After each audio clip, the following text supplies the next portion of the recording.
It is hard to believe that we are already entering Week 7 of the NFL calendar. Before Monday Night Football, Sean Tucker, Tyrone Tracy Jr., and Tyler Algier were among the top 10 running backs for the week, proving that anything can happen on any given Sunday. In each of the past 2 weeks, fantasy managers have needed to fill roster holes thanks to 4 teams hitting into their byes. This week, only the Chicago Bears and the Dallas Cowboys have the week off, which means you only need a substitute for DeAndre Swift. With that all out of the way, I hope that this week's starts and sits are accepted more than the penalties were during that Monday Night Football contest between the Buffalo Bills and the New York Jets. So here we go. It's time to break down this week's RotoBaller starts and sits at the running back position for week number 7. Starting with those starts and Brian Robinson Jr. of the Washington Commanders against the Carolina. If Brian Robinson Jr. plays this week, he starts in your fantasy lineups. After being on the injury report all of last week, Robinson, he was officially ruled out late in the process.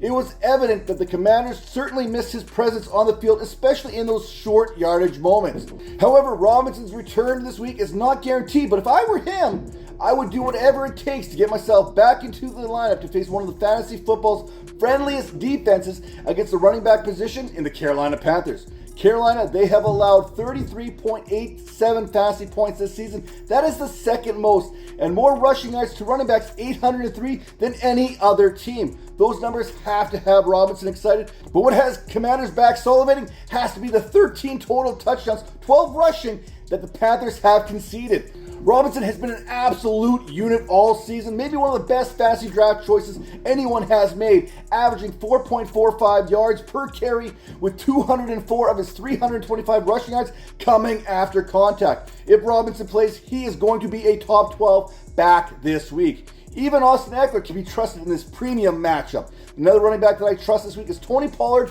of the Tennessee Titans as they take on the Buffalo Bills. Speaking of great matchups, if there's one defense that has been reaching for the Carolina Panthers crown as the most generous in fantasy, it is the Buffalo Bills, especially in the passing game. Just look what Breece Hall he did last week. Now, last week for the Tennessee Titans, Pollard, he had -5 receiving yards against the Colts, but because of PPR formats, he was still good enough to register 2.5 fantasy points and a 60% route participation rate.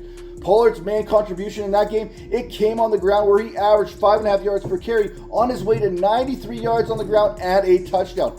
Pollard, he looks healthier now than he did at any point in that 2023 season. Remember, he did finish that campaign strong before joining the Titans in the offseason. Managers should expect to see plenty of him this week as backfield partner Tajay Spears is expected to miss this one with a hamstring injury which he suffered against the Colts in last week's contest. After Spears exited last week's contest, it was Pollard who assumed a 90% snap share and 85% of the carries out of the backfield, with Julius Chestnut there playing 3 of 29 snaps. With an increased workload in an advantageous matchup, Pollard will look for his 5th game in the last 6 contests to produce at least 15 fantasy points. In the last 3 contests, he has also seen at least 11% target share, where he's most likely to do his damage this week. And my final start of the week, it is Kyren Williams of the Los Angeles Rams taking on the Las Vegas Raiders. I just watched Najee Harris run for 106 yards and a touchdown last week against this Raiders team. Harris, he would finish with 122 total yards and average 7.6 yards per carry against a defense without Christian Wilkins anchoring the interior. Harris's previous high for rushing yards was back in week number 1 when he had 70 yards. Las Vegas, they have struggled in recent weeks, allowing nearly 27 fantasy points per game to the position, allowing 380 rushing yards and 180 receiving yards to oppositional backs.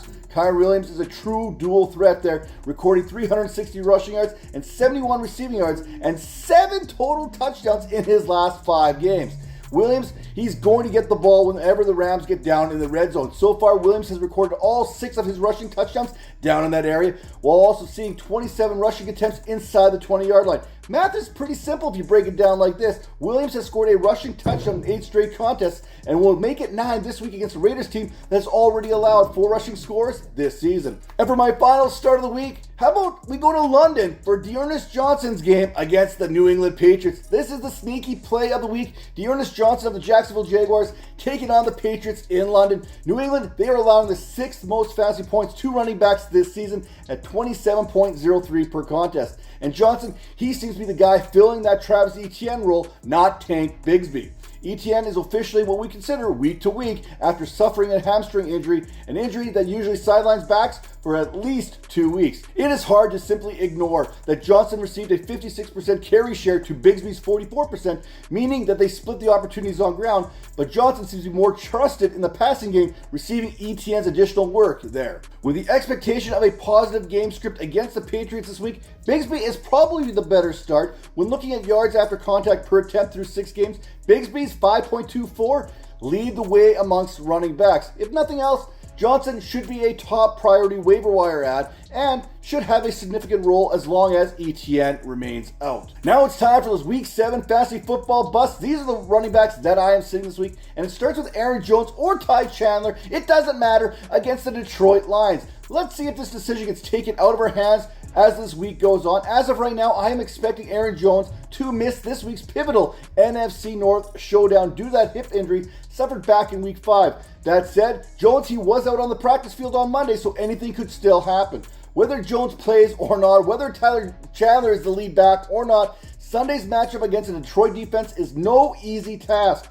Detroit has allowed the third fewest fantasy points this season to the position, allowing just 16.54 per contest. It is worth noting that the Lions' defensive front took a major hit last week. It's going to look very different this week as Aiden Hutchinson's season came to an end after his leg swung into a teammate's during a tackle, resulting in a tibia-fibula fracture. Now another sit of the week, it's going to be another duo. It's in the same matchup. It's Jahmyr Gibbs and David Montgomery as they take on the Minnesota Vikings. As tough as this Lions defense has been against the running back position, the Vikings, they've been even stingier this season. Minnesota have allowed just 15.58 fantasy points per game, which is the second fewest. They also have allowed the fourth fewest rushing yards and are one of 5 teams to only allow 1 rushing touchdown to the position thus far.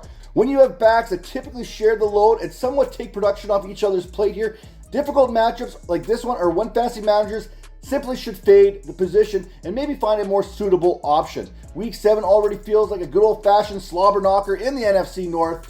Minnesota and Detroit lead the NFL in point differential, meaning we should anticipate a close game. That situation should lead us to believe that David Montgomery is probably the better back in a closely contested contest. Then again, running backs have had some success in the passing game against the Vikings, as backs against Minnesota have been targeted 35 times this season, resulting in 23 receptions and 144 yards.